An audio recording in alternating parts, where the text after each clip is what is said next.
Nous y sommes, le petit globe de la Mastart. C'est jouable pour Quentin Fillon-Maillet pour la dernière course de la saison. Et c'est le gros globe qui va se jouer également entre Sturla Laigred et Johannes Bö. Tout se joue sur cette saison avec cette dernière Mastart qui va démarrer dans quelques instants. Ça nous emmènera jusqu'à 18h45 et l'ouverture de la station L'équipe. Tesla 2 nous attend à Aspen pour la dernière manche de cette Coupe du Monde de slopestyle. Et puis dans la foulée 20h10, votre soirée foot Lyon-PSG. L'avant-match, le match à vivre façon la chaîne L'équipe et le débrief dans l'équipe du soir. Bien sûr, Julien Robert avant le départ dans 1 minute de cette Mastart. Eh ben ouais, dernière course de la saison, un enjeu de dingue, des conditions de dingue. Ouais, ça va être une course énorme à vivre, la dernière de la saison. Et puis on espère une belle course des Français aussi. Johannes Bö face à Sturla Laigred, les Français également, Anne-Sophie et Alexis. On va vivre cette dernière course et vibrer avec vous. On va profiter de ces derniers instants qui attendent le départ des biathlètes pour vous plonger dans l'ambiance et le départ. Ils sont là, les 30 meilleurs du moment, les 25 premiers du classement général, les 5 meilleurs de la semaine. Mais cette fois, contrairement aux filles, on ne sait pas qui va remporter le classement général, ni le petit globe de la Mastart.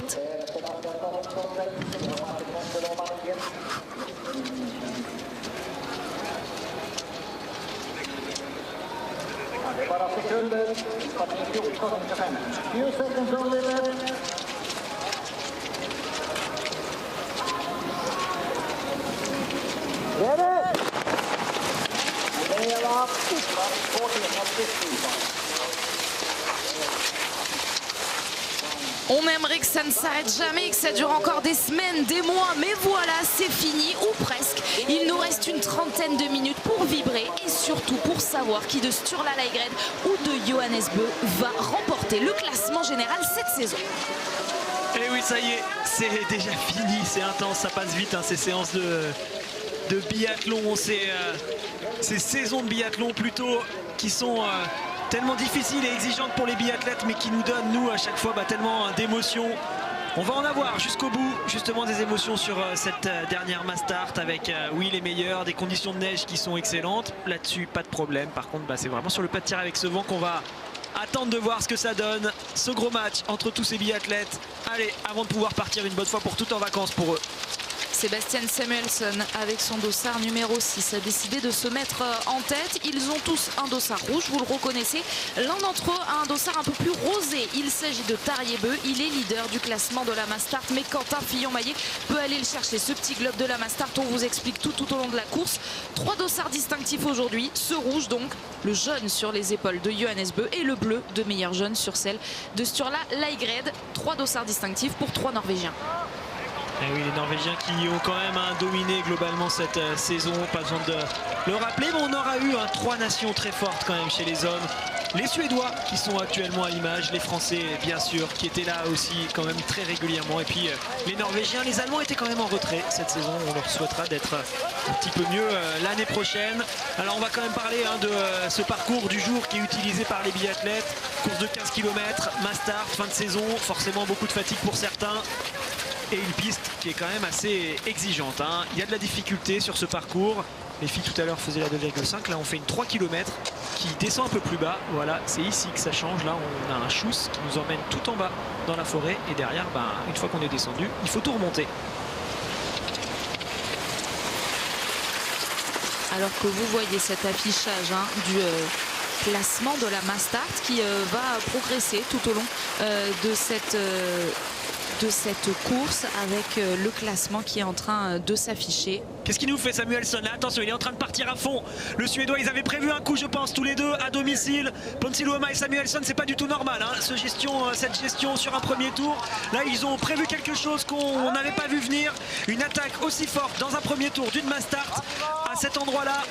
Ça, c'est complètement inhabituel. Ils ont envie d'essayer de peser sur cette course. Je pense qu'ils avaient prévu leur coup. On verra ce que ça donne. Mais oui, ils se disent que peut-être il faut surtout pas attendre le pas de tir pour se faire avoir par les anneaux de pénalité. Et peut-être qu'en partant dès le premier tour, contrairement à ce qui se fait d'habitude, ça pourrait permettre de jouer devant. C'est vrai qu'on a eu l'impression que c'était un coup monté, en tout cas que c'était prévu de la part des deux biathlètes. C'est pas inhabituel, mais en tout cas, c'est pas tous les jours qu'on voit Sébastien Samuelsson se mettre aux avant-postes. Là en plus, il était suivi de Martin Ponsiluoma et paf, ils ont mis l'accélération au bon endroit. Là clairement, c'est quelque chose que j'ai quasiment jamais vu, hein. Si, on est vraiment sur du inhabituel complètement. Alors, Oui, que Samuelsson se mette devant et que Ponce Siloma soit lui aussi devant, c'est deux excellents skieurs là-dessus, pas de souci. Par contre, une telle accélération aussitôt dans une course, ça je l'ai très rarement vu. Alors parfois ça se fait dans les 200 mètres avant d'arriver sur le stade pour essayer de faire une petite différence. Par contre là on est encore à plusieurs kilomètres du stade. Je vous rappelle, il y a 3 km à faire, on est à peu près à la moitié du premier tour. Et là vous l'avez vu, ils sont partis aussi vite que sur un tout dernier tour. Et là ça a continué de monter extrêmement vite. Regardez les écarts sur ceux qui passent maintenant. Il y en a qui vont être déjà à plus de 25 secondes, voire même presque 30 secondes. C'est énorme. Franchement, ce genre d'accélération préméditée, je trouve que c'est un beau coup, une belle surprise qu'on a très rarement vu. Ils sont énormes les Suédois, on vous avait promis du spectacle jusqu'au bout et dès les premières minutes, alors qu'on s'imaginait un tour pas tranquille, mais souvent on en profite de ce premier tour de la Mastart pour se regarder un petit peu, se jauger, se mettre dedans. Eh bien non, Martin Ponce Siloma qui repasse là devant Sebastian Samuelsson, les deux Suédois qui se sont entendus pour faire exploser tout le monde. Ils avaient prévu leur coup, là ça se voit, ils se relaient, ils étaient prêts tous les deux pour cette attaque. Et ça va faire des dégâts, ça va peut-être peser sur cette course. On voit Quentin qui essaye de s'accrocher, Johannes aussi, mais regardez dans ce match, dans ce duel pour le gros globe, Leigrid n'est actuellement plus dans les premiers. Derrière Johannes Bö, on voit Vetle Christiansen, le Norvégien qui n'a pas signé le moindre podium cette saison. Le Norvégien qui tient à sa place évidemment dans cette équipe de Norvège, une équipe qui a été totalement bousculée avec l'arrivée de Sturla Leigrid. Et ça y est, c'est en train de s'allonger, des écarts toujours grandissants et ce duo jeune en tête qui continue. Alors ça va être extrêmement difficile désormais pour les biathlètes de terminer la course. Le dernier tour va être dur. Normalement les forces qu'on met là à ce moment, enfin qu'ils sont en train de mettre, on les garde pour le dernier tour justement pour essayer de finir. Là tout le monde va monter beaucoup plus haut que prévu en termes d'acide, de déchets musculaires. Normalement voilà, quand on va vite comme ça, on est obligé de pousser plus fort, on crée plus de déchets dans ses muscles et cette crasse en quelque sorte, j'essaie de simplifier les choses, cette crasse derrière elle s'accumule et au bout d'un moment elle vous bloque les muscles. Donc ça on essaye de le repousser le plus tard possible pour justement pouvoir terminer correctement un effort. Le fait de le faire maintenant, il y en a certains qui vont le payer. Après, justement, on essaiera de voir qui va le payer. Mais eux aussi alors pourraient le payer, Martin Ponce Siloma et Sebastian Samuelsson. Oui, mais s'ils font ça, c'est qu'ils ont prévu que ça pouvait leur servir quand même à quelque chose. Ils se sont peut-être dit, de toute façon, aujourd'hui, sur le pas de tir, il peut se passer n'importe quoi. Le fait de faire ça, ça va nous permettre déjà de creuser l'écart. On ne sait pas. En tout cas, ça se voit. C'était prévu. Et je trouve que c'est sympa car ça change une physionomie qu'on n'avait pas prévue. Alors que Christiansen a récupéré un bâton juste avant d'arriver sur le pas de tir. On arrive donc sur ce pas de tir avec un peu de vent. Un peu de vent, mais moins de vent que sur la course défi. C'est l'information que nous fait remonter Tanguy Keroas qui est sur ce pas de tir. Oui, on le voit, ça a soufflé quand même moins fort depuis tout à l'heure. Et comme par hasard, au moment où ils arrivent, ça se remet quand même pas mal à souffler. Un petit peu comme tout à l'heure, dans tous les sens. Alors là, tout le monde est en sur-régime. C'était pas prévu qu'on aille aussi vite dans ce premier tour. Ça peut partir dans tous les sens.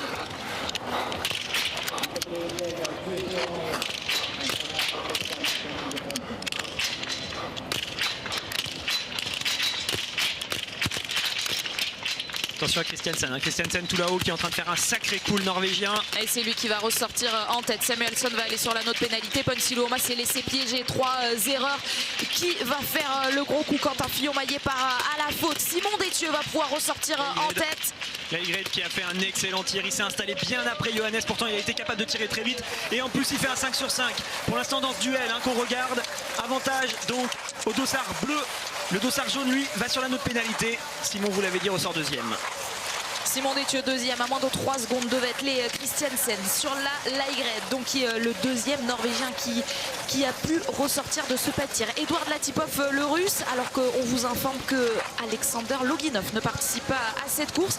Et on voit Sebastian Samuelsson, le suédois, donc qui a essayé de tout dynamiter, qui ressort en 9e position à 19 secondes. Johannes Bö, ça y est juste là à moins de 30 secondes. Je tiens vraiment à vous prévenir que oui, il va se passer des choses sur ce pas de tir. On le voit, il y a quand même toujours un peu de vent, mais il va aussi se passer des choses dans les 2 derniers tours sur la piste, car tout le monde est allé beaucoup plus vite que prévu dans ce premier tour et ça va être difficile au bout d'un moment d'accumuler les kilomètres. Il y en a qui vont se retrouver coincés d'un coup sans comprendre ce qui leur arrive, alors qu'on revoit ce duo Ponce Siloma Samuelsson qui a fait donc ce coup d'éclat dans le tout premier tour. Ils sont tous les deux allés sur la note pénalité derrière, mais Samuelsson s'en sort quand même pas mal. On revoit l'impact des balles de Johannes Bö. Et on a vu celle qu'il a perdue, qui était en haut à gauche. Allez, ce petit tour de pénalité à faire, qui coûte quand même 25 secondes. Il est à 27 secondes désormais Johannes. Il est donc environ à 18 secondes de l'Aigrid. Le premier tricolore, c'est donc Simon Détieux qui est ressorti juste derrière Christiansen. Malheureusement, 3 erreurs pour Quentin Fillon-Maillet, 3 également pour Fabien Claude et 2 pour Émilien Jacquelin. Émilien, Quentin et Fabien ressortent aux 3 dernières places. Antonin Guigona est ressorti 17e du premier tir. Il y en a un qui est capable de tenir très longtemps dans la douleur quand on est déjà allé vite sur les skis et qu'il faut s'arracher. C'est justement Simon Détieux. On le dit souvent, hein, dans les derniers tours, il est plus fort que les autres car il est capable de tenir. Et là, c'est lui qui passe désormais en tête, le Français, qui se retrouve devant Christiansen, devant l'Aigrid. Derrière, vous voyez, ça arrive pour la Russie et l'Allemagne. J'essaye en même temps de voir si j'aperçois là-bas tout au fond le dossard jaune de Johannes Bö, mais pour l'instant, ce n'est pas le cas. Attention, attention, l'Allemand a failli partir à la faute, c'est Bénédicte Doll qui était juste derrière la tip-off. On suit l'affichage de la Fédération internationale du signal international. Vous l'avez vu, pour l'instant, égalité entre Tarjei-Bø et Sturla Laigred au classement de la Mastart. En revanche, avantage Sturla Laigred sur Johannes Bø sur le classement général. Ça vient de s'afficher à l'instant. Ouais, il faudrait pouvoir changer la couleur des dossards en temps réel. Donc c'est bien lui, hein, qui est en jaune actuellement. C'est Sturla Laigred qui est donc en train de gagner. On vous rappelle la condition pour ceux qui n'étaient pas là dans l'avant-course. Laigrid doit obligatoirement finir dans les 8 premiers s'il veut pouvoir jouer ce gros globe de cristal. Sinon, ce sera Johannes Bø qui le gagnera. Et s'ils sont dans les 8 premiers, c'est tout simplement celui qui fera devant l'autre qui gagnera le gros globe. Donc finalement, on se rend compte qu'il n'y a pas grand-chose à calculer. Mais juste de regarder leur place. Le programme de la journée a été bousculé sur la chaîne L'équipe, mais je vous rappelle les principaux rendez-vous juste après le biathlon. On le débriefera cette course et il y aura la station L'équipe, dernière manche de slopestyle pour Tess Le 2 qu'on retrouvera avec France Piron aux manettes. Et puis ce soir, l'équipe du soir, la grande soirée à partir de 20h15, toute une soirée foot autour de Benoît Cossé et de Dave Apadou autour du match entre Lyon et le PSG. Simon Détieux est en tête de la dernière course de la saison. Alors on le voit bien, ça a ralenti dans ce deuxième tour, c'est tout à fait logique après ce qui s'est passé dans ce premier tour complètement fou. Simon monte au train désormais à son rythme, ça rentre par l'arrière. On se rappelle, hein, des Mastart qu'on a eu quasiment tout l'hiver. Après le premier tir, on se retrouvait avec un groupe de 15 biathlètes environ, tous ceux qui avaient réussi à faire un sans faute. Là on voit que c'est pas tout à fait la même chose, c'est quand même beaucoup plus éclaté, mais ils sont quand même beaucoup, hein. Par exemple, les 8 premiers ont réussi à faire un 5 sur 5. On rajoute également 3 autres biathlètes. Donc au total, ça fait quand même plus de 10 biathlètes, 11 biathlètes qui ont réussi à faire ce sans faute sur le premier tir compliqué. Antonin Guigona qui passe en dessous des 30 secondes en 15e position. On se souvient évidemment d'Antonin Guigona qui avait terminé 2e de la Mastart des championnats du monde en 2019 ici à Östersund dans des conditions qui étaient dantesques là aussi. Il avait terminé derrière l'homme que vous venez de voir à l'image, Dmitro Pidrouchny, l'Ukrainien. Émilien qui passe donc 24e. Vous voyez Quentin là-bas au fond avec Fab. Alors je regarde en même temps ce qui se passe sur le pas de tir et clairement ça s'est calmé. On n'est plus tout à fait sur les mêmes choses que pendant la course des filles. Donc on risque d'avoir des tirs debout qui seront meilleurs et donc potentiellement moins de choses qui vont se passer sur cette toute fin de course avec des rebondissements incroyables. En tout cas pour l'instant c'est ce qu'on pourrait observer. Le vent s'est presque arrêté d'un coup, même s'il est toujours là. Il reste léger au moment où les biathlètes reviennent déjà dans le stade. Sturla Laigred et son dossard bleu de meilleur jeune, ça il est sûr d'aller le chercher, ce petit globe qui ressemble à aucun autre. Vous le verrez tout à l'heure évidemment dans le débrief après le podium, ce petit globe de meilleur jeune. Johannes Bø est en train de faire l'effort. Et là ils ont pu se jauger, hein, tous les deux. Laigrid il avait juste à regarder à droite et il voyait le dossard jaune. C'était l'inverse pour Johannes Bø qui lui aussi pouvait remarquer que son adversaire était pour l'instant en tête de la course. Les plaquettes tendues aux biathlètes, vous le voyez à droite de votre écran, puisque le deuxième tir, ça va être à nouveau un tir couché pour ces 30-là. S'il y a des réglages à faire, ils vont pouvoir voir en tout cas l'impact des balles sur le premier tir. Mais les conditions aérologiques ont changé sur ce pas de tir. Très bon choix en tout cas de l'IBU d'avoir repoussé cette course, car on est désormais sur des conditions acceptables. C'est sûr que la course des filles était quand même un peu limite en termes de vent pour vraiment avoir des courses ultra fair play et tout ce qu'on veut. Mais là, désormais, on est sur des conditions bien meilleures alors que Thierry Lecoff s'est invité sur le pas de tir.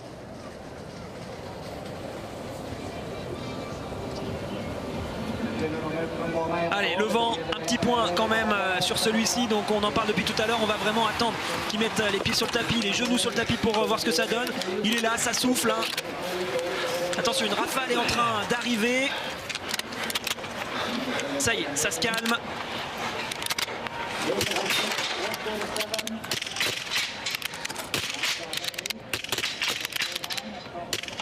Mais quel numéro du Russe Edouard Latipov qu'on n'attendait pas. C'est lui qui va pouvoir ressortir en tête, accompagné peut-être, non pas tout de suite.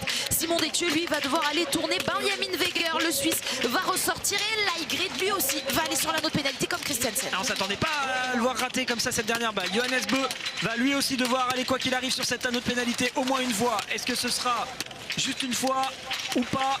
Il lui en reste une, oui, il n'y aura qu'un seul tour. Allez, il va pouvoir reprendre quand même un peu de temps, j'ai l'impression, sur Laigrid. Laigrid qui a fait un tir assez lent.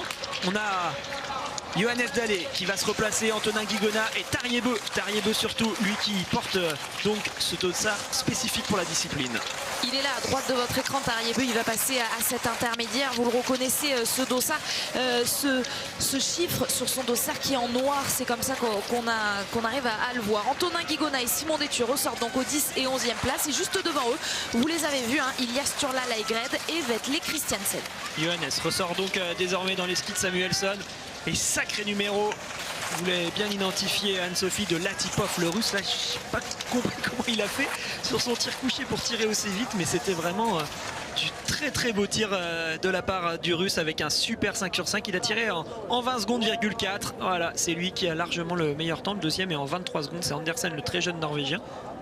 Donc on revoit ses ralentis, mais sacré numéro de Latipov, s'il est capable de faire la même chose sur les debout. On comprend bien, ce sera un avantage. Elle est perdue. En haut à gauche, cette dernière balle de Laigrid, la palette a tremblé, mais elle était quand même bien dehors cette balle. Un 5 sur 5 également pour Fabien Claude qui, après avoir tourné 3 fois sur le premier tir, remonte sur ce classement. Il ressort en 23e position. Edouard Latipov n'est jamais monté sur le podium. Sa meilleure performance, c'était cette saison, c'était sur les championnats du monde. 7e d'une poursuite. Edouard Latipov, ce Russe qu'on connaît peu, qui fête aujourd'hui même ses 27 ans. Et comme à chaque tour, petit point classement général, forcément on est obligé de le faire en temps réel. Pour l'instant, c'est Laigrid qui repasse en jaune car il est 8e, mais si par exemple il recule dans ce groupe, il se retrouverait au-delà de la 8e place, et donc c'est tout d'un coup Johannes qui est là-bas au fond qui repasserait devant. On a pas mal d'outsiders qui sont actuellement en tête de la course. Latipov, Weger, on vient de le voir également là au premier plan, Gaulle canadien qui est bien placé, qui est actuellement dans le top 5. Garanitchev, le Russe, là aussi, et puis les Français qui pour l'instant sont complètement en mesure de jouer le podium. C'est fort ce qu'il fait actuellement Latipov, et c'est toujours bien d'essayer de faire la différence avant les virages pour celui qui est tout seul en tête. Comme ça, ceux qui arrivent derrière n'ont pas la référence visuelle de l'endroit où vous êtes placé. Si vous arrivez à tourner vite avant que les autres débouchent dans la même ligne droite, ils ne vous voient pas en fait tout simplement, donc ils peuvent se dire il est carrément trop loin devant, on le reverra jamais, et donc ça leur enlève un peu l'idée d'éventuellement vous rattraper. Là il fait un sacré numéro, Latipov. Seul Weger reste à bonne distance, mais les autres sont quand même désormais assez loin. Au classement général, vous l'avez dit Alexis, c'est donc Sturla Laigrid. Vous venez de le voir sur l'affichage pour un tout petit point qui remporterait le gros globe. On a également vu que c'était Tariebeu qu'on voit à l'image qui est toujours en tête donc pour remporter le petit globe de la Mastart. Laigrid qui prend en tout cas la course à son compte, il le sait bien, il faut de toute façon qu'il aille de l'avant, qu'il soit dans ses 8 premiers et surtout qu'il tienne à distance. Johannes qui est en train de faire l'effort derrière, on commence à l'apercevoir régulièrement. Johannes il n'est pas si loin que ça, il peut remonter à tout moment. Après il faudra se poser la question tout à l'heure si dans le dernier tour Laigrid joue justement cette place dans le top 8, s'il se retrouve face à un Norvégien, quel sera le comportement de ses adversaires. Je ne sais pas si par exemple il joue la 8e place face à Tarier ou Johannes Dalé. Ça peut peut-être être des attitudes différentes, mais ça ce sera tout à l'heure. On va devoir déjà passer par ces tirs debout. On se souvient de la Mastart d'Oberhof remportée par Tarjei Bø où Benjamin Weger, le Suisse, avait fait le gros coup en terminant 3e juste derrière Felix Leitner. Tous les deux, ils avaient signé un 20 sur 20. Est-ce qu'une nouvelle fois la chance va sourire à Benjamin Weger? Mais derrière, regardez, la menace est grande. À une quinzaine de secondes, il y a ce groupe emmené donc par Sturla Lægreid où se trouvent bien placés nos deux Français, Antonin Guigona et Simon Détieux. Johannes Bø avec le dossard numéro 1, il passe maintenant à sa intermédiaire et il est lui-même à une quinzaine de secondes de ce deuxième groupe. Ah, il ne doit pas être facile hein, l'effort sur les skis de fond actuellement. On doit toujours digérer cette grosse accélération des Suédois en tout début de course.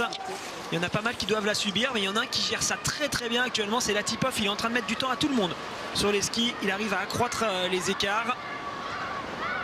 Vous voyez, là on est dans ce genre de partie où parfois c'est mieux d'être en groupe, car quand on est tout seul, on est exposé plein vent. Alors que quand on est à plusieurs, on a tous ces phénomènes où on peut se cacher, se mettre à l'abri. Et excellente course hein, quand même d'Antonin Guigona et de Simon pour l'instant qui sont toujours là. 3e actuellement Simon, 6e Antonin. Vous entendez très certainement au bord de la piste des voix plus aiguës que d'habitude. C'est très sympa ce qui est en train de se passer. Les filles qui ont terminé leur saison sont tout au bord de cette piste avec les entraîneurs pour encourager leurs coéquipiers. Et on a vu tout à l'heure notamment Thierry Lecoff en entraîneur de tir de luxe derrière la jumelle. Et ce serait intéressant de savoir derrière quelle cible elle regardait.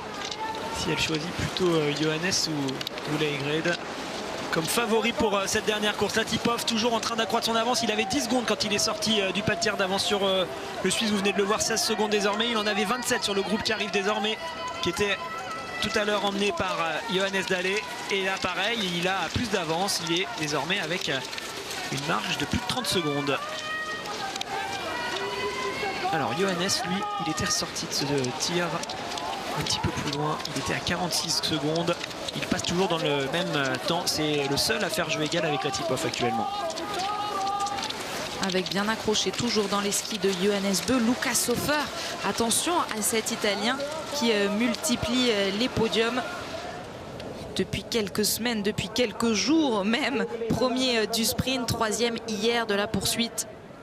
Oui, les frères Bø sont très amis avec Lukas Hofer. Lukas Hofer peut également quand même servir d'allié de luxe à Johannes. Ils sont en train de skier ensemble, un petit relais de temps en temps, ça peut toujours aider.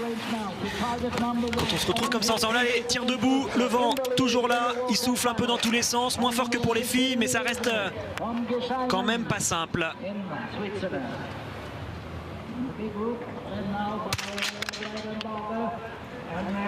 Elle était plein centre, cette première balle, celle-ci était cordon plutôt en haut.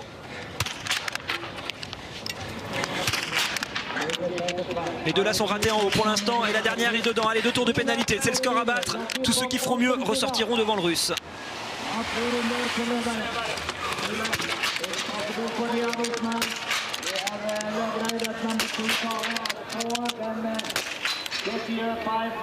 Le vent est en train de se calmer, il va y avoir des 5 sur 5 je pense sur ce tir avec tous ceux qui viennent de s'installer. 2 erreurs pour Benjamin Weger.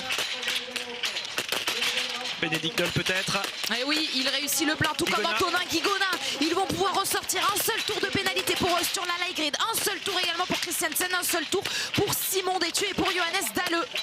Johannes Bø pour le plein, oui, c'est fait, le plein pour Johannes Bø qui va pouvoir ressortir pendant que son concurrent direct Sturla Lægreid va être sur l'anneau de pénalité. Et donc le scénario qui s'inverse, Johannes Bø qui est en tête pour le classement général. Avec très peu d'avance, je pense, Lægreid va ressortir dans moins de 15 secondes. C'est son frère pour l'instant, Tarjei Bø, qu'on vient de passer, mais voilà, il est là le dossard bleu, juste devant Simon Détieux qui ressort lui aussi. Ils sont tous capables d'être sur le podium, tous les biathlètes qu'on voit en ce moment. Mais par contre, la tendance vient donc de s'inverser actuellement. C'est Johannes qui vient revêtir son dossard jaune. Et sacré tir de la part d'Antonin Guigona qui est donc pour l'instant ressorti en tête, accompagné de Bénédicte Doll. Latipov n'est pas loin derrière. Exceptionnel, Antonin Guigona à 14 sur 15. C'est le meilleur score pour l'instant sur les 3 premiers tirs. 14 sur 15 également pour Bénédicte Doll. Là, on revoit Edouard Latipov alors qu'on continue de suivre évidemment le tir de nos Français. Émilien Jacquelin à droite de votre écran, le champion du monde de la poursuite, réalise le plein. On va commencer à rentrer dans ces deux derniers tours sur les skis qui vont être extrêmement durs. C'est là que la fatigue va commencer à bloquer certains biathlètes. Allez, il est capable, Antonin, de nous refaire le remake de cette fabuleuse mass start des championnats du monde où il était allé faire deuxième. Anto bien dans sa course, qui peut donc repartir de ce pas de tir en restant sur la droite, pas besoin d'aller à gauche sur la nœud de pénalité. Benedict Doll, c'est un bon biathlète à avoir avec soi comme ça sur un tour en ski. C'est quelqu'un qui skie bien et qui vous permet de garder le rythme. On garde un œil toujours sur ce classement général. Vous en avez parlé, Alexis, on en a parlé même à la sortie du tir. Donc avec l'avance pour l'instant de Johannes Bö qui est sorti 4e alors que Sturla Lægreid est ressorti 5e. On garde un œil également sur le classement de la mass start alors que Antonin Guigona, lui aussi ça nous intéresse, tous ces matchs dans le match, cet enjeu. Est-ce que la dernière course de la saison va être gagnée par un Français? Antonin Guigona pour l'instant va être le mieux placé sur le dernier tir, il va jouer la gagne.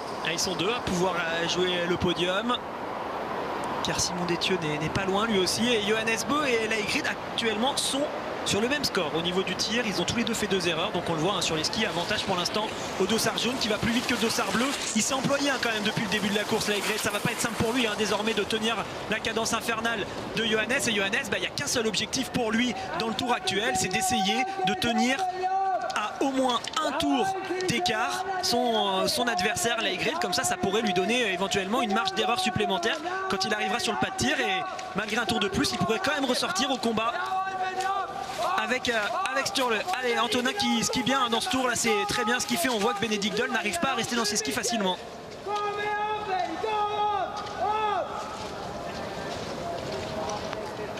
Sacrée course, elle est dure, elle est vraiment dure cette piste. Je vous garantis que pour l'avoir pratiqué de nombreuses fois en compétition, c'est vraiment une piste extrêmement difficile quand on est obligé de descendre dans le trou. Autant la piste de 2 km et la piste de 2,5 km, ça va, elles sont largement supportables.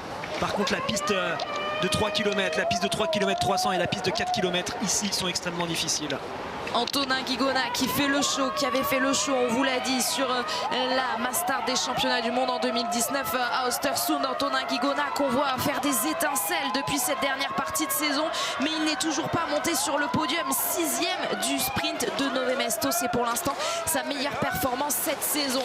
Le gros globe de cristal et peut-être même un podium pour Johannes Bö. Pour l'instant il est 3e, il est bien repassé devant Edouard Latipov. Regardez la différence de technique entre Johannes Bö et Latipov. Johannes Bö était à 16 secondes. Il est toujours avec le même écart face à Guigona et face à Antonin et Benedict Doll. Par contre, Latipov, lui, il était à seulement 13 secondes. Il est en train de craquer.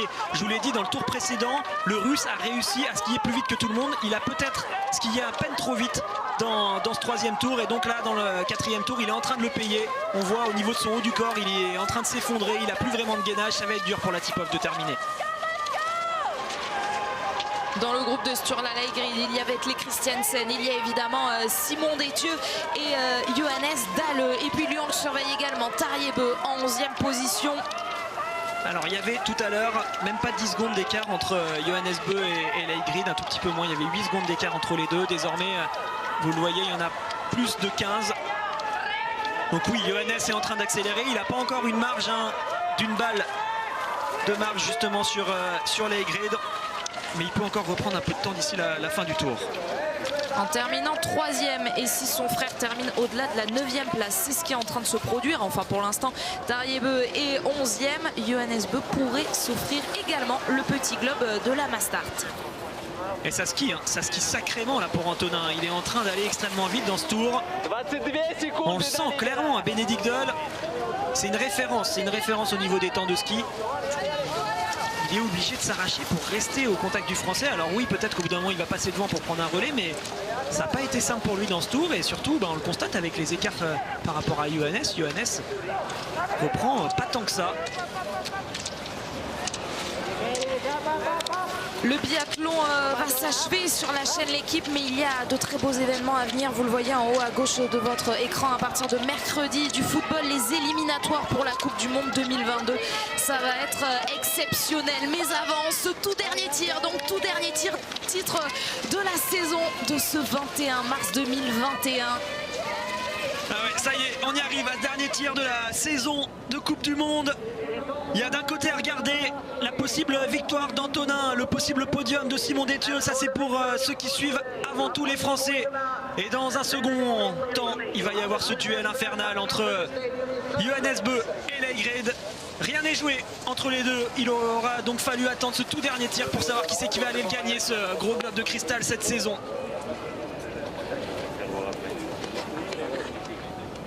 Et plus de vent sur le pas de tir. Alors ça c'est une énorme information.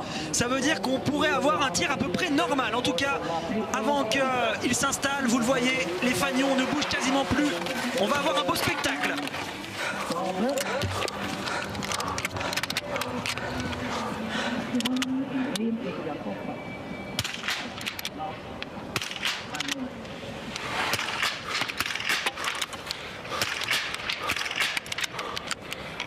Allez, Johannes Bö peut aller gagner, ça va risque d'être compliqué pour Antonin et Bénédicte Doll qui ont commis désormais 3 erreurs, chacun 4, même pour Antonin ce sera trop. C'est donc l'un de ceux-là qui va aller à gagner cette course.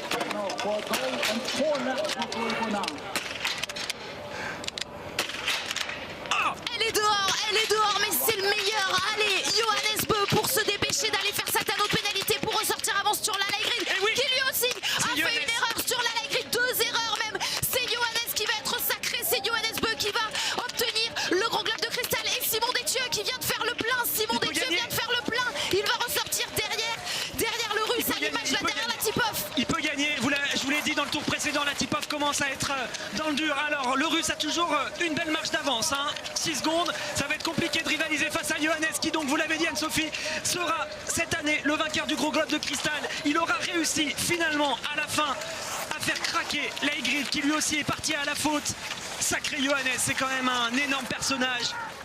Il le mérite ce dossard jaune et il va pouvoir l'apprécier ce dernier tour, même s'il va certainement essayer d'aller chercher Simon et pourquoi pas même la tip-off qui va avoir quand même beaucoup de difficultés à terminer. Vetle Christiansen est ressorti de ce pas de tir. Jakob Fak également, mais toujours pas sur la Leigrid qui a dû aller tourner sur cet anneau de pénalité. Ça y est, sur la Leigrid ressort en 8e position à 45 secondes. Mais Johannes Bö, lui, est juste là pour aller chercher le podium, pour aller chercher Simon Détieux. Allez, ce serait beau d'avoir un tricolore sur le podium pour la dernière course de la saison. Oui, il y sera sur le podium. Simon, on voit que le 4e est pour l'instant assez loin. Par contre, si on essaye vraiment de regarder les individus qu'on a, eh ben, on se dit que Simon est capable de revenir sur la tip-off et on se dit également que Johannes est pourquoi pas capable de revenir sur Simon. Donc voilà, vous l'avez bien compris, il va y avoir un match à 3 qui va être passionnant dans ce dernier tour. Pour le gros globe finalement, ça s'est délié assez vite. Allez Simon, c'est maintenant qu'il faut faire l'effort, c'est dans les montées qu'il est cramé. La tip-off, regardez le haut du corps de la tip-off, ça va vraiment piocher, il vient s'écraser alors que Simon c'est beaucoup plus gainé. C'est la même chose pour Johannes Bö, mais il résiste le russe, là il est en train de relancer, attention, il est en train de se refaire une santé. Allez Simon Détieux pour nous offrir un podium français sur la dernière course de la saison. Johannes Bö va remporter le gros globe de cristal. Johannes Bö va terminer devant sur la Leigrid. Johannes Bö à la conclusion d'une incroyable saison, il le cherche sur la Leigrid, sur cette piste avec ce petit coup d'œil derrière à gauche. Il ne le voit pas derrière lui, il y a bien une combinaison norvégienne, mais c'est celle de Vetle Christiansen. En termes d'émotion, ça doit être absolument hallucinant ce qui se passe dans la tête de Johannes actuellement. De se dire, ça y est, après autant de pression, parce que je peux vous dire que c'était vraiment celui qui avait le plus à perdre quand même dans ce duel entre les deux. Il s'en tire la tête haute et d'une belle manière aujourd'hui. Sacrée course de sa part, un 17 sur 20 pour Johannes, un 18 pour la tip-off et pour Simon. Alors, est-il capable de résister? C'est là qu'il doit tenir la tip-off pour contrer le retour de Simon Détieux. Pour l'instant ça tient, il a toujours une belle avance, il a 6 secondes d'avance. C'est toujours au moins 5 secondes d'avance qu'il a sur Simon. Même s'il est vraiment en difficulté musculaire, il m'épate, il arrive à s'arracher et à tenir. Mais il y a encore cette montée qui là est extrêmement raide et qui va durer encore un petit moment. Et Johannes Bö, vous le comprenez avec l'affichage qui est en bas de votre écran, va faire coup double. Il va également chercher le petit globe de la Mastart. Simon Détieux pour la victoire. Simon va gagner, je le sens que Simon va gagner car Johannes lui aussi commence à montrer certains signes de faiblesse au niveau de son du corps alors que Simon il est rentré assez facilement là d'un coup sur la tip-off. Allez Simon, faut réaccélérer pour tenir à distance Johannes qui en plus Johannes doit faire un peu le point, il doit lâcher un peu au niveau physique car il se dit bon ça y est la pression redescend, j'ai gagné ce gros globe et peut-être qu'il aura moins envie d'aller chercher la toute première place alors que Simon lui il est en train de faire l'effort. Ça y est, il est devant Simon Détieux pour aller chercher un deuxième succès cette saison, une deuxième victoire dans sa carrière. Il nous avait déjà ébloui sur le sprint de Nové Mesto. C'est un Français qui va gagner cette dernière course de la saison, cette dernière course à Östersund. Simon Détieux est devant. Allez Simon, il faut tenir jusqu'en haut de la bosse pour tenir à distance justement Johannes qui va revenir progressivement sur la tip-off, sur les plats qui a ensuite. Johannes est assez puissant donc il est capable de reprendre quelques secondes. Mais ouais, il y a une belle avance quand même pour Simon qui a été capable de faire l'accélération au bon moment. Mais quelle course de dingue, ça y est, il a de l'avance, regardez, il est quasiment en bas de cette descente alors que la tip-off lui, il était à peine en haut quand il vient d'arriver. Et puis quel finish pour Johannes Bö qui va s'adjuger ce gros globe de cristal, donc ce petit globe de la Mastart, il le mérite, ce dossard jaune qu'il a sur les épaules, il va signer un nouveau podium cette saison, au bout d'une saison extraordinaire. Et Simon il peut dire merci aux Suédois, je vous l'ai dit, s'il y en a un qui est capable de tenir jusqu'au bout d'une course alors qu'on est parti trop vite, et ben c'est bien lui, il nous le prouve dans ce dernier tour. Allez, la tip-off arrive à avoir un sursaut d'orgueil pour tenir à distance Johannes Bö, et donc très certainement il va aller chercher cette deuxième place, car ça sent, hein, Johannes il est plus en mode attaque complète, il a compris qu'il avait gagné ce gros globe et ça a l'air de lui suffire, en tout cas ça se voit physiquement, là il est plus capable d'en remettre, il va donc rester pour l'instant troisième, et Simon va rester premier de cette course. Quelle fin de saison quand même de la part de Simon qui mérite lui aussi amplement cette victoire. Ça donne le sourire après la course ratée des filles tout à l'heure pour l'équipe de France. On va finir en beauté avec une victoire française. Bravo et merci Simon. Simon Détieux qui déjà à Pokluka avait fait le gros coup, sa toute première médaille mondiale individuelle. Il était allé chercher l'argent sur le sprint derrière Martin Ponsiluoma d'ailleurs qui a voulu faire craquer tout le monde tout à l'heure. Et bien Simon Détieux lui a tenu tête. Simon Détieux qui ensuite a remporté la première victoire de sa carrière. On était en République tchèque, c'était il y a 3 semaines et il vient donc faire le doublé. Là Simon Détieux, 2 victoires cette saison. Et puis derrière, que dire de cet homme, de cet Edouard Latipoff, le jour de ses 27 ans qui va signer le premier podium de sa carrière devant Johannes Bö, le grand gagnant de la saison. Respect monsieur Latipoff d'avoir tenu comme ça dans le dernier tour, parce que ça se voyait dès le tour précédent que c'était pas facile pour lui.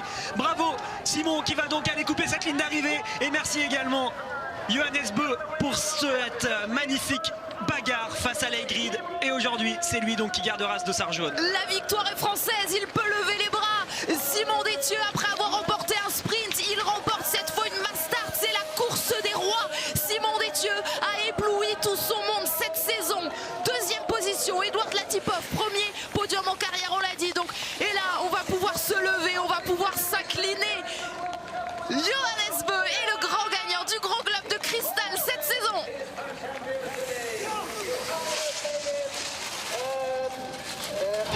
Il est libéré. Et oui, ça devait être absolument infernal la pression qu'il devait avoir sur les épaules avant cette course. Leigrid n'aura pas été capable de rivaliser. Finalement, il est parti à la faute sur le pas de tir, Leigrid. 4 erreurs aujourd'hui, c'est là qu'il a été moins fort. Tarjei Bø vient d'arriver en 6e position. Tarjei Bø va devoir rendre ce dossard rouge puisque c'est Johannes Bö qui va également remporter le petit globe de la Mastart. Et on va apprécier cette image quand même, cette petite accolade entre Johannes Bö et Sturla Leigrid. Le plus jeune doit s'incliner face au très grand Johannes Bö, félicité dans cette aire d'arrivée. Il va attendre tout le monde, c'est la dernière course de la saison et c'est lui donc qui remporte le Gros Globe. Et puis des enseignements quand même évidemment pour nos Français, pour cet homme également qu'on voit à l'image, Alexander Andersen, qui nous montre que l'équipe de Norvège n'a pas fini de nous épater. Il y a de la relève dans cette équipe norvégienne, oui. Andersen qui fait un sacré week-end pour son arrivée sur la Coupe du Monde. Lucas Hofer qui vient terminer 18e, il faudra attendre encore quelques secondes pour voir arriver Fabien. J'ai vu un échange particulier entre Tarjei et Johannes. C'est vrai qu'il doit y avoir quand même un mélange d'émotions pour Tarjei, qui doit être certes très heureux pour le Gros Globe de son frère, et en même temps qui perd ce petit globe. Allez, les deux Suédois qui ont fait le show à la bagarre avec Fabien jusqu'au bout. Ponsiluoma et Samuelsson qui nous ont fait un sacré numéro, ça leur a pas réussi. Par contre ça a peut-être permis à d'autres de tirer leur épingle du jeu, notamment à Simon Détieux, qui sur ce genre d'exercice où il faut tenir avec des jambes déjà pleines de déchets et d'acide lactique, et c'est un sacré costaud. épatant Simon Détieux aujourd'hui. Et c'est Fabien Claude qui remporte son duel avec Sébastien Samuelsson sur cette ligne d'arrivée à la photo finish. Fabien Claude qui termine donc 23e. Tous nos Français sont arrivés. Antonin Guigona et Quentin Fillon-Maillet en 11e et 12e position. 14e place pour Émilien Jacquelin. Et donc la victoire du jour, le grand vainqueur, Simon Détieux, avec de l'avance, avec quasiment 9 secondes d'avance sur Edouard Latipov. C'est vraiment un superbe podium que l'on s'apprête à vivre. Et puis une remise des globes aussi forcément, où Johannes Beu va recevoir ce gros globe de cristal, le petit globe de la Mastart, et où Sturla Laigrid va avoir un petit lot de consolation avec celui du meilleur jeune cette saison. Mais quand même, quel spectacle ils nous ont offert jusqu'au bout de ces 70 courses que l'on a commentées cette saison, jusqu'au bout de ce 21 mars 2021. Et regardez, c'est en train de s'afficher Tarjei Bø qui serait devant Johannes Bø. Alors là, je sais pas ce qu'on nous montre. Ouais, mais je l'ai vu tout à l'heure, effectivement ça avait l'air d'être pas simple l'échange. On recalera peut-être d'ailleurs cette image dans l'air d'arrivée entre cet échange entre Johannes et Tarjei. Et Tarjei a pas l'air content de quelque chose. Donc c'est difficile pour nous de là où on est de savoir ce que c'est exactement. Mais on voit que ça discute pas mal entre les deux. Alexis, Anne-Sophie, on va demander à Tanguy qui est au plus près des biathlètes. Évidemment, débrief exceptionnel, on ne ratera rien, pas de pause. Le temps de saluer un court générique de 10 secondes et on est ensemble dans la continuité, restez bien, pour vivre ce débrief et le podium de Simon Détieux. Deuxième victoire en carrière, 10 secondes, c'est promis et on est de retour.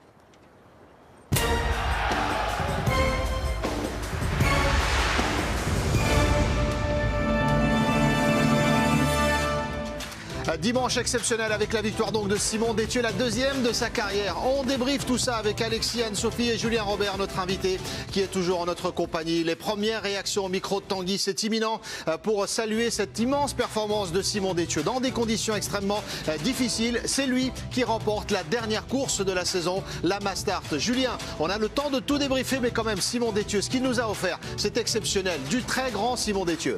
Ouais, il était vraiment très bien sur les skis. Il a déjoué les pièges du vent visiblement avec un beau 18 sur 20. Il finit en trombe cette course. Il n'avait jamais gagné auparavant et là en quelques courses il en gagne 2, donc c'est vraiment génial qu'il puisse finir comme ça en apothéose.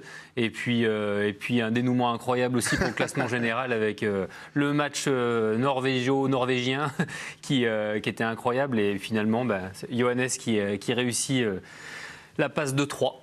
La passe de 3 pour Johannes Bø face à Sturla Laigrid. Ça s'est joué sur le tout dernier tir. Il avait ouvert la porte, Johannes Bø, mais Sturla Laigrid n'en a pas profité. Débrief complet jusqu'à 18h45 et la station L'équipe qui ouvrira avec France Piron. 20h10, la soirée spéciale Lyon-Paris-Saint-Germain pour la suite de ce magnifique dimanche. On attend que le podium se mette en place, le tout dernier podium de la saison avec Simon Détieux sur la plus haute marche. Il a attendu si longtemps, Julien, vous l'avez connu en équipe de France. Simon Détieux qui a attendu très longtemps pour un premier podium, pour une première médaille mondiale, pour une première victoire, et là il aligne tout. 2 victoires pour lui en carrière. Ouais, c'est vraiment génial ce qu'il fait. C'est vrai qu'il a souvent eu des petites difficultés, notamment au tir debout, où il laissait échapper régulièrement la dernière, où c'était souvent des 0-2 sur les sprints, et toujours placé, toujours très régulièrement aux fleurs, mais rarement sur la boîte. Et là, cette année, c'est un peu la révélation avec une année qui lui réussit vraiment bien, et c'est un beau champion, quelqu'un de très humble, et ça fait vraiment plaisir pour lui. Et on va prendre le temps de le saluer, de vivre son émotion en direct. On l'attend au micro de Tanguy dans quelques instants. Mais c'est Émilien Jacquelin qui est là avec vous, Tanguy, pour une première réaction. Émilien, 14e aujourd'hui. Ouais, Émilien, c'était une course très particulière avec ce premier tour étonnant des Suédois. Est-ce que ça vous met dans le rouge d'ailleurs pour le premier tir couché ? Non, je ne pense pas que les erreurs viennent du fait que ce soit parti vite. Finalement, c'était dur de se mettre dans le premier wagon en étant 10-12e lorsqu'ils ont décidé d'attaquer. Donc ça allait déjà bien assez vite avec Laigrid, avec Simon.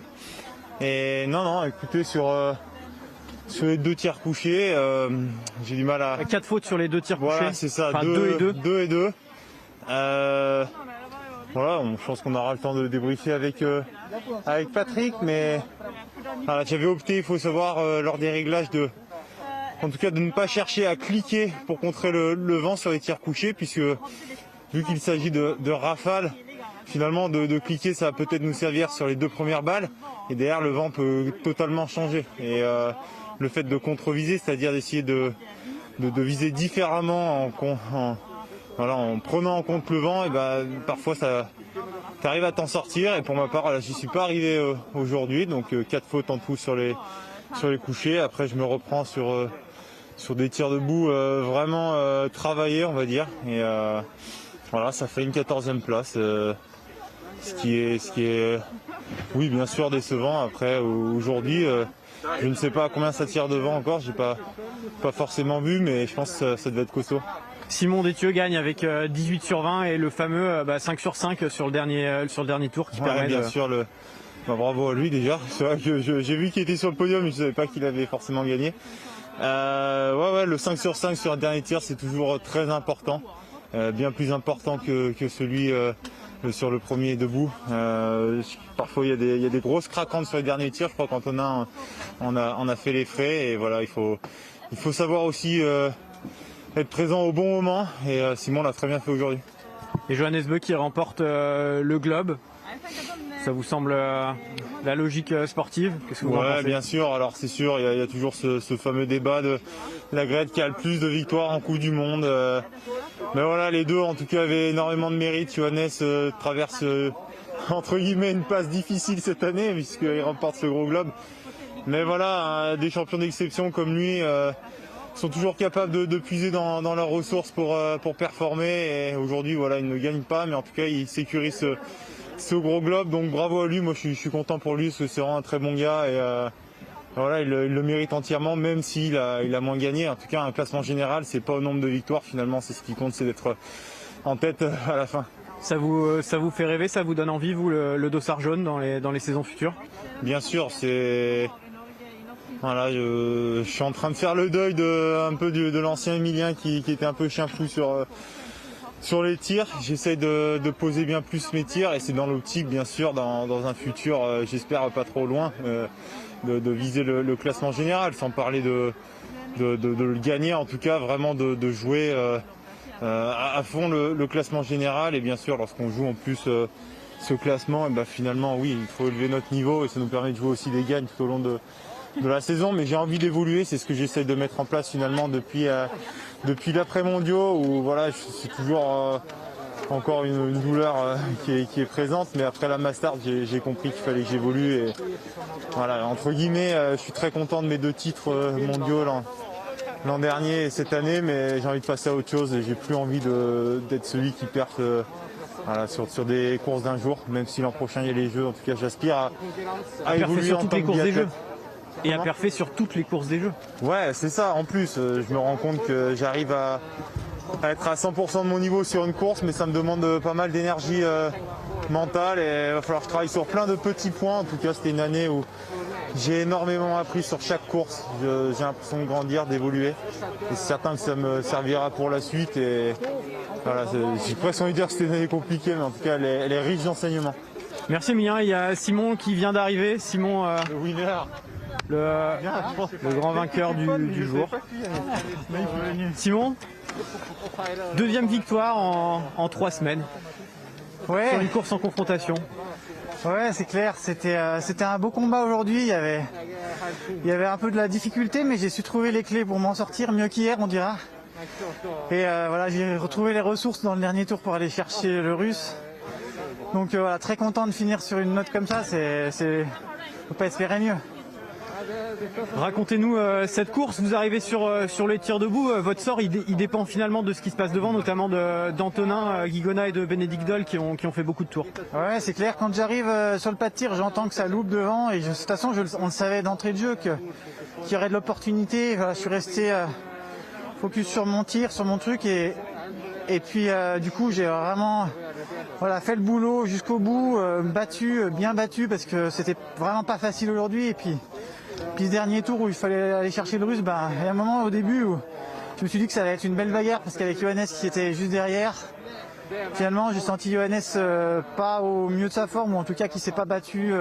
J'ai l'impression, son but à lui c'était d'aller chercher le globe, je pense, et Du coup, je regardais un peu derrière quand même, un peu devant et voilà, jusqu'au bout pour aller chercher une belle victoire. Et en plus, avoir le temps de savourer sur la dernière ligne droite, bah, c'est des purs moments de bonheur.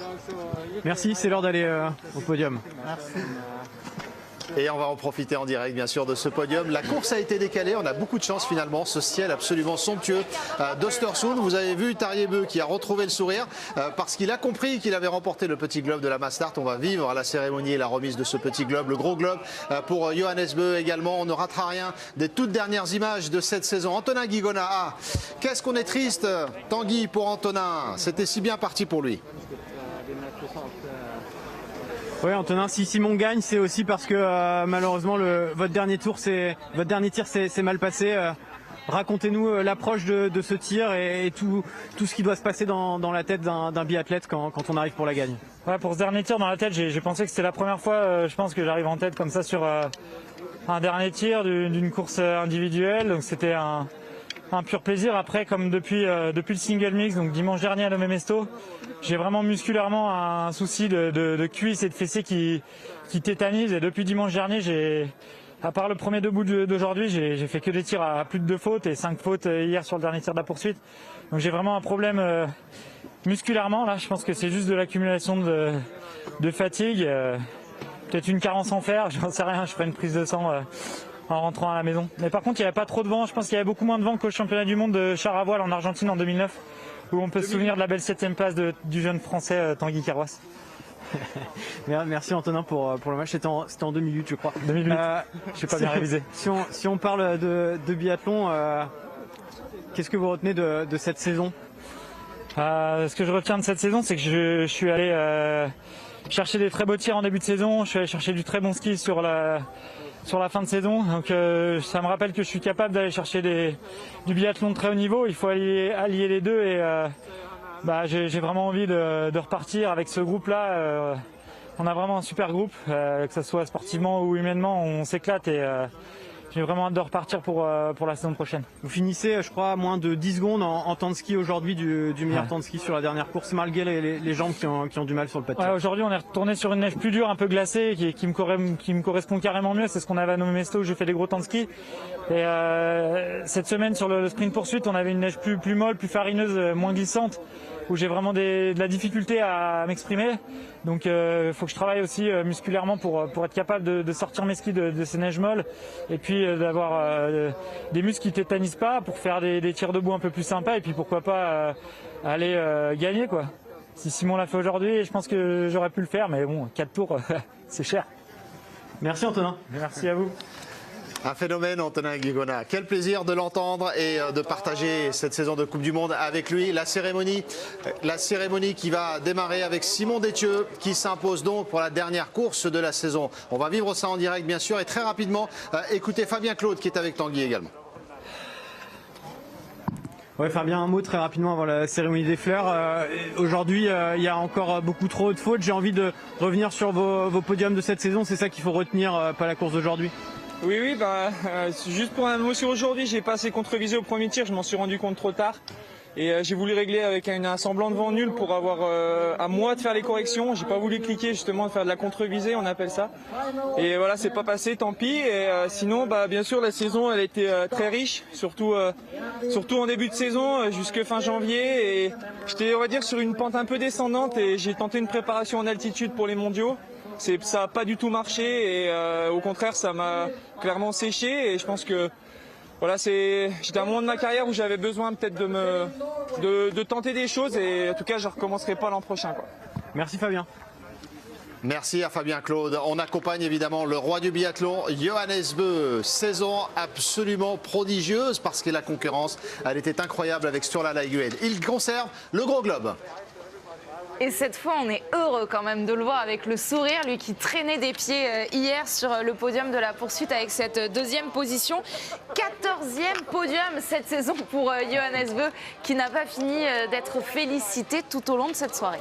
On a senti un soulagement énorme, Julien, sur cette course pour Johannes Bö. Oui, c'est sûr que comme le disait Anne-Sophie, on a vu tellement triste et dépité hier que là, retrouver le sourire. Et moi, j'adore l'image quand il passe la ligne d'arrivée avec le doigt en l'air et une explosion de joie. C'est joli de voir ça. Voilà. On l'attend au micro de Tanguy juste après cette cérémonie. Mais voici le vainqueur du jour. Deuxième victoire en carrière pour monsieur Simon Détieux qui va apparaître dans quelques instants. Il a attendu tellement longtemps avant les honneurs, avant la lumière. C'est une carrière atypique finalement pour Simon Détieux parce qu'il était très régulier mais il ne gagnait pas. Eh bien, c'est fait cette saison. Deuxième victoire pour Simon Détieux.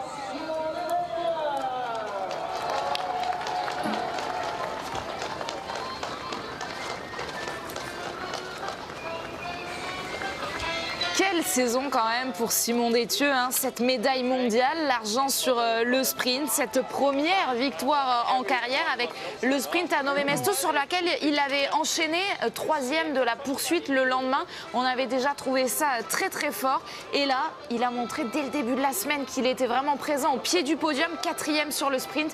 Il vient s'imposer mais cette fois, Tanguy l'a dit, c'est plus une course à confrontation indirecte comme l'était le sprint. Il s'est frotté au meilleur. C'est la course des rois et c'est lui qui la remporte aujourd'hui. C'est le roi du jour, Simon Détieux, en compagnie de Johannes Bö quand même, hein, saluons ça. Mais Alexis, vous qui connaissez très bien Simon Détieux, il a attendu très longtemps. On avait dit pendant les mondiaux que cette médaille-là, la première médaille individuelle, allait le débloquer. Finalement, c'est encore mieux que ce qu'on espérait. C'est super de le voir finir comme ça, de mettre la dernière course de la saison avec une victoire française, alors que oui, les autres n'ont pas pris les fleurs. Il y en a quand même un qui décide enfin de les prendre. Mais Simon, oui, je ne sais pas pourquoi je l'ai senti assez tôt dans cette course, qui pouvait faire la différence sur cette configuration où c'était parti très vite parce qu'on connaît ses qualités de finisher. Et donc, il a été capable de tenir de bout en bout. Et c'est chouette comme ça de le voir terminer sur cette plus haute marche, parce que c'est quand même différent d'un podium, une victoire, et ça va complètement le faire changer de dimension, encore une fois, avant le début de la préparation prochaine. Et donc, Tarjei-Bø. Et oui, qui termine sixième. C'est lui qui fait les fleurs. Hein. Et oui, regardez, il termine sixième, Tarjei-Bø. Et en fait, pour tout vous dire, quand Tarjei-Bø sort du quatrième tir, 9e, Johannes Bö est 3e, on se dit, c'est plié, je regarde mon tableau, c'est bon. Le petit globe de la Mastart, il est pour Johannes Bö. Sauf qu'il fait un énorme dernier tour, Tarjei-Bø. Il passe devant Sturla Lægreid, devant Jakob Fak, devant Christian Go, Scott Go, le Canadien. Résultat, il termine 6e. Alors là, c'est plus du tout la même chose. Tarjei-Bø 6e, malgré le podium de son petit frère. C'est bien Tarjei-Bø qui va soulever le petit globe de la Mastart. Et lui-même a mis très longtemps avant de s'en rendre compte et de matérialiser ça. Beaucoup plus longtemps parce que son sourire, on l'a guetté. Hein. Il y avait quelque chose se passer pour Tarjei-Bø. Mais il remporte ce petit globe. La cérémonie de remise, on va la vivre évidemment. Là aussi, on ne va rien rater de ces dernières images. La remise du petit globe à Tarjei-Bø, du gros globe à Johannes Bö. Quel immense champion Johannes Bö. En l'absence de Martin Fourcade cette saison, on se demandait s'il allait surclasser tous les biathlètes. Eh bien cette fois-ci, il a eu du fil à retordre avec Sturla Lægreid notamment. Mais Johannes Bö, fidèle à l'immense champion qu'il est, qui remporte donc le gros globe. Également, on va marquer une très courte pause. Restez bien avec nous et on vit donc la cérémonie de remise des globes pour cette fin de saison absolument dingue du biathlon. A tout de suite, la station L'équipe ouvrira dans la foulée 18h45 avant la soirée spéciale Lyon-PSG. A tout de suite. Quelle belle image pour terminer cette saison de biathlon. Simon Détieux au centre. Et oui, parce que c'est lui qui a remporté cette dernière Mastart de la saison. Simon Détieux devant Latipov et Johannes Bö qui conserve son gros globe du classement général avec ce ciel absolument somptueux à Östersund. Le vent a joué aujourd'hui, mais c'est le meilleur, Johannes Bö, qui s'est imposé dans ce gros globe. Et la cérémonie qu'on va vivre évidemment avec la remise du gros globe pour Johannes Bö, le petit globe pour son frère Tarjei, d'autres globes encore à distribuer en norvégien évidemment parce qu'ils ont tout raflé cette saison. On est toujours avec Alexis, Julien Robert, Anne-Sophie, Tanguy et Pierre au plus près de l'équipe de France pour nous offrir d'autres images de joie du côté de Simon Détieux. Débrief complet de cette saison jusqu'à 18h45 et la station L'équipe avant votre soirée foot spéciale Lyon-PSG. Alors que fait-il là Le Rookie of the Year. Et ce gros dossard bleu, un beau lot de consolation quand même pour Sturla Lægreid, du haut de ses 24 ans, qui quand même a fait une première saison absolument remarquable. Il perd le gros globe de 13 points sur Johannes Bö, mais 10 podiums cette saison, les 10 podiums de sa carrière. C'est depuis novembre qu'il perf sur ce circuit de la Coupe du Monde. Et avec la poursuite d'hier, 7 victoires. C'est le biathlète qui a le plus gagné cette saison. Et d'autres petits globes pour lui, celui de l'individuel notamment, il faut le rappeler, il l'a déjà reçu. Et de la poursuite. Et de la poursuite aussi. Et oui, hier. Ah oui, hier, oui. Celui-là n'a pas vraiment la même forme. Mais... C'est un petit celui-là, mais il a aussi les deux autres, effectivement. Sturla Lagrade, Alexis, en un mot sur lui, parce qu'on va revenir également sur Simon Détieux. On attend d'autres réactions avec Tanguy. Sturla Lagrade, on coche son nom et on se dit qu'il va embêter du monde pendant de nombreuses années. Absolument épatant, vraiment la sensation de cet hiver, incroyable. De découvrir un nouveau personnage et une nouvelle façon de faire également. Maintenant, la difficulté pour lui, ça va être de refaire au moins aussi bien. Quentin Fillon-Maillet dans quelques instants, micro de Tanguy. Et on est triste pour Quentin qui aurait pu accrocher le petit globe de la Mastart aujourd'hui, malheureusement. Course décevante pour le Français. Tanguy, dès que vous le souhaitez, on est avec vous, avec Quentin. Quentin, oui, forcément c'est décevant aujourd'hui parce qu'il y avait le globe à aller chercher, même si c'était un calcul d'apothicaire. Même vous pénalisez tout de suite sur le premier passage au pas de tir. Ouais, depuis le début de saison, mon tir couché, il est difficile et bon, avec le vent là, c'était un casse-tête incompréhensible pour moi dès le premier tir. Bon, après je me suis battu jusqu'au bout, mais c'est vrai que ça m'a mis un peu le moral en bas des chaussettes. Puis d'autant plus que l'enchaînement des courses, ça, mentalement, je suis vraiment usé. Donc ça a été un gros combat jusqu'au bout. Malgré ça, je vais quand même chercher une 11e place. Donc c'était pas catastrophe, mis à part ce premier tir. On a beaucoup parlé aujourd'hui forcément sur la Lagrade et de Johannes Bö qui sont les premiers et deuxièmes au Gros Globe, mais vous êtes pour la 3e saison consécutive sur le podium de ce Gros Globe. Ouais, alors j'ai regardé le général avant cette course-là et du coup je peux parler maintenant avec cette course-là. Sur 26 courses, j'ai fait 21 top 10, dont 14 top 6 et podium je sais plus, 3 victoires. Donc je suis vraiment très fier de cette régularité. C'est dur parce que ça n'a pas été récompensé comme je le souhaite. Il n'y a pas de podium pour le général, alors que pour moi c'est vachement plus représentatif que seulement une course sur un podium. Donc je suis pareil sur les mondiaux, je ressors seulement avec une médaille de bronze. Je suis assez dur avec moi, mais ça a été dur de faire des courses exceptionnelles, 3e saison en étant 3e mondial, et pour moi c'est une vraie fierté, mais c'est pas récompensé comme on le souhaite. J'aimerais bien qu'il y ait un globe de cristal pour le 3e de général, parce que sportivement c'est pour moi la plus belle chose que j'ai fait de ma carrière, et 3 fois d'affilée c'est encore plus fort pour moi. Donc ouais, je suis assez ému, ça a été vraiment une belle saison. Un gros combat avec beaucoup d'adversité, des gros athlètes, des beaux moments, beaucoup de tristesse. Donc j'en suis ému, mais ouais, ça a été une belle saison. Et voilà, bravo à Simon, bravo à toute l'équipe qui m'a aidé jusqu'à maintenant, qui m'a boosté, qui m'a donné de super skis, des fois moins bien, des fois super, la plupart du temps super, mes coachs qui m'ont aidé jusqu'à là et toutes les personnes qui m'entourent qui m'ont boosté, qui sont pas forcément là aujourd'hui. Donc ouais, c'est un peu de tristesse et beaucoup de joie quand même qui se mélangent dans ma tête. Puis toutes les frustrations, toutes les difficultés traversées cette saison au milieu de plein de belles choses vont permettre aussi de construire l'été et de revenir encore plus fort dans une année qui sera décisive. Ouais, j'ai débriefé il y a 2 jours avec les coachs pour voir un peu, parler un peu de la saison, qu'est-ce qu'on fait avancer, qu'est-ce qu'on fait évoluer, qu'est-ce qui m'a manqué, tout ça. Et le bilan vient, voilà, j'arrive à un niveau de ski qui est super, des statistiques de tir qui sont bonnes, mais voilà, il me manque ce petit facteur qui me permet d'aller plus régulièrement sur cette première place, plus régulièrement sur le podium, de jouer plus régulièrement devant tout court. Donc voilà, ça va être le travail de la saison prochaine qui va continuer durant toute la saison, parce que les choses elles se passent mais elle se base maintenant sur les courses. J'ai beaucoup d'expérience, beaucoup d'entraînement, donc voilà, il faut que j'arrive à trouver maintenant ce facteur qui me permettra d'espérer des belles choses sur les Jeux Olympiques, puis même sur le général. Merci Quentin pour les émotions procurées sur la piste et parfois en zone mixte. Merci beaucoup. Merci à vous pour la transmission et à la saison prochaine. Avec grand plaisir pour retrouver un Quentin Fillon-Maillet qui jouera, on l'espère, le classement général. Vous voyez, la nuit est en train de tomber sur Ostertund, cette vue magnifique. On va débriefer la saison de Quentin Fillon-Maillet. Beaucoup d'émotions chez lui, évidemment, mais la priorité au direct. Simon Détieux qu'on retrouve, le vainqueur du jour avec Tanguy pour une nouvelle réaction.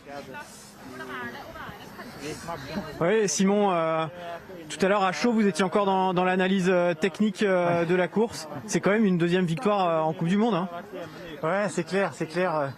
Puis une belle victoire en fait. Je dirais pas qu'il y ait des meilleurs que d'autres, mais en tout cas quand on sait qu'on peut la jouer et qu'on va la chercher, au concret, comme ça sur une Mastart, c'est différent en fait. Parce que quand on gagne un sprint c'est bien, mais quand on a le temps de lever les bras à l'arrivée et de savoir qu'on est devant et tout ça, c'est intense comme moment, c'est beau. Enfin, je sais pas, j'ai toujours rêvé en fait de pouvoir savourer une dernière ligne droite comme ça et voilà, c'est juste beau. Ouais, il y a le geste, il y a le cri de délivrance, il y a tout ça et c'est ça c'est le rêve de gosse quoi. Ouais, c'est clair. La Mastart c'est une course différente des autres. Il y a cette excitation au départ, il y a cette envie, il y a cette testostérone qui fait que on n'a qu'une envie, c'est d'y aller. Et aujourd'hui, j'ai su prendre les devants, j'y suis allé, j'ai été combatif. J'ai cru en moi pleinement et en mes chances en tout cas, parce que comme on l'a dit, comme on l'a beaucoup dit, le vent c'était vraiment pas évident aujourd'hui, même si je pense qu'on s'en est bien sorti parce que c'était pas autant la galère que les filles. En passant la ligne, vous avez une célébration particulière ou c'était improvisation totale? Non, j'ai encore pas l'expérience d'avoir une routine dans ces moments-là, quoi. En tout cas, il y a eu un paquito après le podium, ça c'est nouveau aussi. Ouais, ça c'est nouveau, mais ça fait quelques temps que ça trame un peu dans l'équipe, mais voilà, c'est une belle célébration tout ensemble. C'est des beaux moments de partage, de plaisir, parce qu'il y avait toutes les filles, il y a toute l'équipe et tout le monde a le sourire, tout le monde est content aussi d'avoir terminé une saison aussi, parce que dans une saison il y a beaucoup d'attentes, beaucoup d'excitation, des déceptions, des bonheurs, des plaisirs, il y a de tout et beaucoup de sacrifices. Et un peu de sacrifices, mais quand on en est là, tout le monde a le sourire parce qu'on est forcément content d'une partie de ce qu'on a fait. Ou voilà, il y a toujours du bon et on retient ça. Merci Simon. Simon Détieux qui nous explique les images captées par Pierre Esquer. Un paquito, alors c'est quoi un paquito? Si. Expliquez-nous. Non, je voudrais un petit... Je ne sais pas si je peux le dire les paroles, à consommer avec modération, évidemment, dans ce bar à ballon. Hey, vous savez, enfin, je vais vous amener au pouce crime un peu, mais Saoud, là, on va s'amuser les soirées. On le connaît en version aviron bâillonné également. Je crois qu'en fin de soirée, ça peut arriver quand même ça, parfois. Avec Michel Sardou, c'est les mecs Vincent du Vitos qui Connemara. fait ça et il est plus sur l'aviron bâillonné, je crois. On a évité ce genre de traquenard jusqu'à présent. Voilà. Mais il faut surveiller les fins de saison, ça peut mal tourner. Simon Détieux qui est en train de répondre à nos confrères russes et qui profite de ces derniers instants de la saison. Beaucoup d'émotions pour lui évidemment après cette deuxième victoire en carrière. On a vécu le gros globe de Johannes il y a quelques instants. D'ailleurs, Anne-Sophie, il termine combien au classement général, Simon? Simon Détieux, il termine 9e et vraiment, il faut souligner la très belle saison des Français. Quentin Fillon-Maillet le disait, il termine 3e, Émilien Jacquelin 7e et donc Simon Détieux qui est remonté d'une place avec cette victoire aujourd'hui. 3 Français dans les 10 premiers, c'est donc à souligner. Il y a énormément de choses encore à évoquer avant la fin de cette saison. On retrouve la station L'équipe à 18h45, puis la soirée foot spéciale Lyon-PSG. Mais Alexis, on est sur ces images. Tout à l'heure, on entendait Quentin Fillon-Maillet pendant ces images. C'était symbolique d'ailleurs. Quentin qui jouait le général face à Johannes Bö. Mais parlons de Johannes. J'ai vraiment aimé le dernier tour de cette Mastart aujourd'hui avec, pour moi, un petit peu tout ce que j'aime dans le biathlon. C'est-à-dire déjà un Français qui va gagner, ça c'est bien sûr quelque chose qui nous donne le sourire, mais surtout un biathlète comme Simon qui a mis des années à vraiment percer alors qu'il était très régulier, qui va gagner la dernière course de la saison, je trouve ça symbolique. Un Latipov qui lui va vraiment dans l'effort alors qu'il est déjà au bout et qui s'accroche à une deuxième place, et surtout Johannes. On le sent, l'émotion le submerge. Au début, il est vraiment en train de partir et en fait, il lâche complètement dans ce dernier tour parce qu'il se rend compte que ça y est, après toute cette pression, il va gagner. Et en fait, Latipov est devant lui, mais il essaye même plus de le rattraper. Il en peut plus, il a envie de profiter et je trouve que c'est extrêmement fort. Et c'est ça que j'ai envie de dire vraiment par rapport à Johannes, c'est qu'il a été poussé dans ses retranchements. Merci Leigrid et bravo de s'en être sorti à lui. Le roi Johannes qui garde sa couronne et on va de nouveau retrouver Tanguy qui est avec l'entraîneur de l'équipe de France, Vincent Vitos, pour un bilan de cette saison. Ouais Vincent, on parlait du duel Johannes Sturla-Lagrid. Est-ce que vous avez regardé ça, la course dans la course, ou vous étiez concentré sur les Français cet après-midi? Non, juste à la fin, quand Johannes est passé, j'étais avec un groupe de Norvégiens et là il a exprimé sa joie, on va dire, sur le bord de piste. Et là j'ai réalisé qu'il gagnait le Gros Globe. Non, j'étais quand même concentré sur les Français, les renseigner, les encourager. C'est intéressant comme ça veut dire que dans le dernier tour, il était déjà, il avait oublié la course, il était déjà dans le globe gagné, quoi. Ouais, c'était à 300-400 mètres de l'arrivée, donc à ce moment-là, il savait qu'il ferait pas mieux que troisième, mais c'était suffisant pour lui en tout cas. Pas mieux que troisième parce qu'il y a un Français qui était devant, Simon Détieux, qui vient gagner sa deuxième victoire, et quelle victoire! Ouais, c'est très heureux pour Simon aujourd'hui. Il confirme encore après sa médaille des mondiaux et sa victoire de Nové Mesto. C'est un bel enchaînement, ça va lui donner beaucoup de confiance. Et puis bien sûr, ça concrétise tout son travail. Le bilan général de l'équipe de France, hommes et femmes confondus, en nombre de podiums, deuxième derrière la Norvège, mais très loin derrière la Norvège cette saison. Ouais, c'est un bel hiver. En tout cas, il y a des podiums, on a répondu présent. Maintenant, c'est sûr qu'il y a une nation qui nous domine quand même, ça on peut pas le nier. Et il y a la Suède qui s'est aussi un petit peu rapprochée. Donc, on peut dire qu'en termes de bilan global, c'est très bien, c'est bon. On n'a plus notre leader historique aussi, mais on a un collectif qui est encore là, qui est fort, qui est capable de jouer. Donc ça, c'est important de le savoir et de le faire également. Maintenant, il nous faut aussi trouver encore quelques petites solutions. Parfois, on a le sentiment que les Norvégiens arrivent à avoir plus de stabilité et au moment où nous, il y a sur certaines courses des séquences qui nous échappent. Oui, c'est ça. Il y a eu des passages à vide en fait sur la saison de l'équipe de France, ce qui n'est pas le cas chez eux. Après, il y a une densité qui est incroyable aussi dans leur équipe. Ouais, c'est sûr. Bon, chacun joue avec leurs points forts. La grippe sera sur le tir, Johannes Bö sur le physique et le ski. Mais en tout cas, derrière, il y a aussi un gros collectif. Ils se poussent. À un moment donné, ils étaient 5 dans les 5 premiers de la Coupe du Monde. Bon, déjà, ils étaient 8 dans la poursuite hier, par exemple, les garçons. Voilà, également. Donc, ça montre toute la force de cette nation. Ça nous pousse à s'améliorer forcément, c'est des axes de réflexion et forcément il y aura un enjeu important l'année prochaine et à nous aussi de trouver encore toutes ces solutions pour que à l'avenir on soit encore capable de rééditer ce bel hiver mais faire encore mieux. Juste pour qu'on comprenne, là c'est la fin de saison, il va y avoir des vacances pour les athlètes, mais qu'on comprenne bien, la saison prochaine elle se prépare déjà très vite. Dans combien de temps ils vont mettre les skis-roux, les athlètes? Bon, déjà vendredi prochain il y avait le championnat de France du côté des contamines et puis après je pense que sur le mois d'avril il y a à la fois une période de break et puis à la fois aussi des moments peut-être de plaisir où ils peuvent aller faire si les conditions le permettent du ski de randonnée, des activités qui les changent aussi un petit peu et puis dès le début mai ça sera la reprise pour partir sur les 6-7 mois d'entraînement qui vont construire à la fois leur foncier et à la fois tous les éléments au niveau du tir qui feront que ils seront capables d'enchaîner des tirs en 20-25 secondes ou je dirais 25-30 secondes sur le coucher et puis avec la réussite qu'il faut. Merci Vincent. Merci, à vous. Ça fait bizarre, honnêtement, de faire ces bilans-là. Je me tourne pas trop vers Anne-Sophie parce que l'émotion peut la submerger à tout moment, mais ça fait bizarre de faire le bilan de cette saison qui est passée tellement vite. Quand même, coup de chapeau à cette équipe de France, Julien. L'année d'après, Martin Fourcade, les Bleus ont été au rendez-vous et de quelle manière quand même? Oui, ils ont vraiment une grosse équipe, on le savait. Après, c'était forcément un petit peu difficile de passer après Martin, mais ils étaient déjà forts et ils ont encore augmenté leur niveau. Et je pense qu'ils peuvent. Le potentiel est encore plus important que les résultats qu'ils ont pu faire cette année. Je pense qu'ils peuvent tous être meilleurs que ça encore et peut-être aller jouer encore plus avec les Norvégiens. Et c'est ce qu'on leur souhaite pour l'année prochaine, quoi. Et jouer avec Johannes notamment, qui est en train de profiter de son gros globe et de répondre aux médias internationaux. Alexis?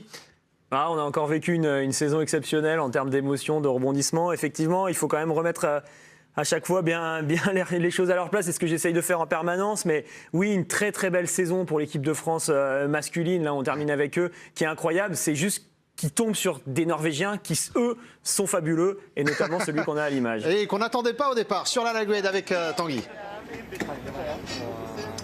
Sturla, tell us about your feelings right now. Parlez-nous de votre sentiment juste maintenant. Extremely happy. Je suis Even vraiment though I très didn't take content. the big globe, I had an amazing season and I had an opportunity today, so it was fun. C'était une saison to be in the incroyable et à fight l'issue de and cette fight saison with Thomas, incroyable, but, j'ai eu quelques he's stronger opportunités, athlete than mais me, so he won the globe and it's well deserved. c'est Johannes Bö qui a gagné le globe et il le mérite. To beat him.